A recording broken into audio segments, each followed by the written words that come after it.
appropriately named Duke, all badly fitting clothes and as ugly as sin, got to his feet and gazed nervously between his best friend, Stocks, and the approaching men.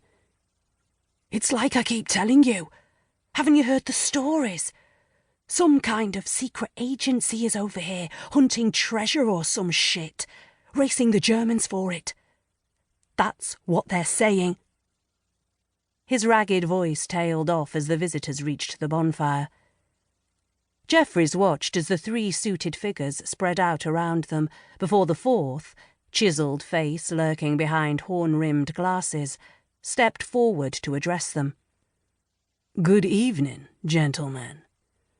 Clearly American, with a slight southern lilt. His voice quiet but firm enough to mark him as the leader of his little band. The man took his grey fedora off, revealing neatly trimmed hair, and ran a careful hand through it. Definitely government. Nobody else in this bloody war gave a shit about how their hair looked. Peterson and Jeffries glanced at each other.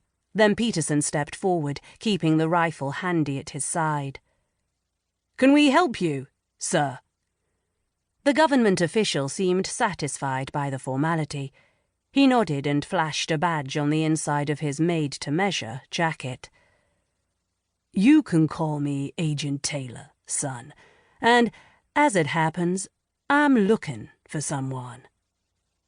Stocks laughed nervously and punched Duke in the arm. "We're all looking for someone, ain't that right, Duke? Keep us warm on these cold French nights." He sniffed. "Ain't that easy to find round here, though." "Speak for yourself," drawled Simpkins from where he was lying back against the giant log, digging his feet further into the sand beside his treasured cowboy boots. He pointed his cigarette in the air towards the distant hills inland, every bit the lazy cowboy he had idolized throughout his childhood in Manchester. "Why, only last night I found myself a quaint old farmer's daughter in the town up there on the—" "Stop." The smile had faded from Agent Taylor's face. "I'd rather not have the graphic details of what you boys get up to when you're not slaughtering the enemy, if you don't mind. The person I need was last reported working with a group of wayward soldiers such as yours."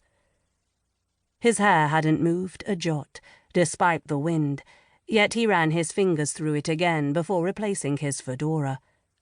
"Captain Sam Moxley is the pilot's name.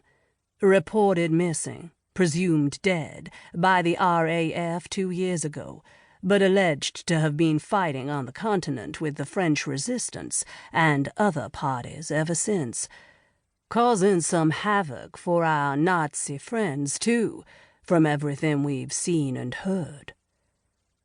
His eyes roamed the troop, looking for an in.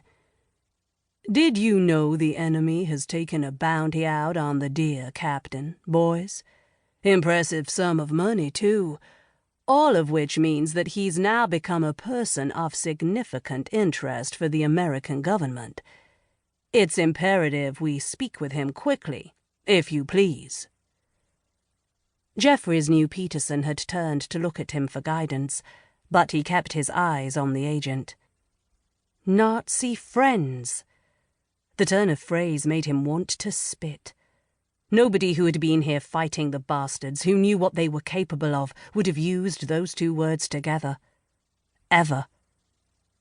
He glanced around, quickly weighing up the hierarchy of control on their little patch of beach. Did American government agencies have jurisdiction over them here? Exactly how much did they have to help these men? If it came to a fight, who would win? Agent Taylor must have read his thoughts. His hand moved to his hip and pulled back his jacket, just enough to show that he was armed too. "Let's cut to the chase," he said. "I've got no issue with you and your men, and in fact I've enjoyed your work. Hell, we all have back home, boys. But right now I don't have time to argue the point, so I'm afraid I'm gonna have to make this go a little quicker." He raised his hand, and the three other agents immediately